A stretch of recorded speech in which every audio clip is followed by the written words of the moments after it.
Et direction l'Algérie maintenant avec la grande interrogation. Cela fait des semaines que le président Bouteflika est soigné en France. Va-t-il rentrer? L'Algérie est suspendue à son sort comme elle est suspendue aux réformes. Alors que le pays est l'un des plus riches d'Afrique, la population, elle, n'en profite pas. Envoyés spéciaux Nicolas Bertrand, Chloé Cormery. Faire ses courses à Alger, c'est inévitablement passer par ces immenses halles couvertes où fruits et légumes se vendent à des prix toujours plus hauts. Ici, 8 € le kilo pour des cerises, plus cher qu'en France. L'inflation en 2012 a atteint près de 10%. Une des premières explications, la voici. Ça, les fixes, c'est chez nous. Ça, c'est de l'importation. Ça, c'est de l'importation. Ces raisins-là, c'est de l'importation. Ces gros raisins, c'est de l'importation. On a des agriculteurs, on a des gens compétents. On a une terre agricole. Vous savez une fois, l'Algérie, elle était le grenier de l'Europe. C'était le grenier de l'Europe, l'Algérie. Les Français connaissent ça. Et pourquoi ça ne l'est plus aujourd'hui? Il n'y a que du béton. Hein. Ils ont tout bétonné. Ouais. L'Algérie, riche de son pétrole et de son gaz, a délaissé la production agricole. Résultat, les caisses de l'État sont pleines, mais les Algériens payent toujours plus cher pour se nourrir. On est riche, mais on est pauvre. Les deux à la fois.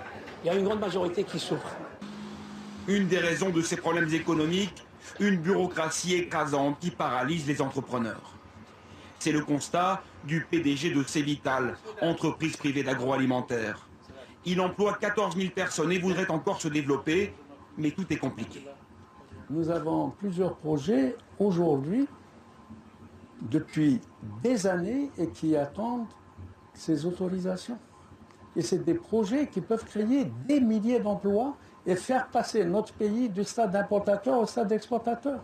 C'est un problème de gouvernance. Et ce qu'il entend par gouvernance, c'est en réalité la corruption endémique dans le pays.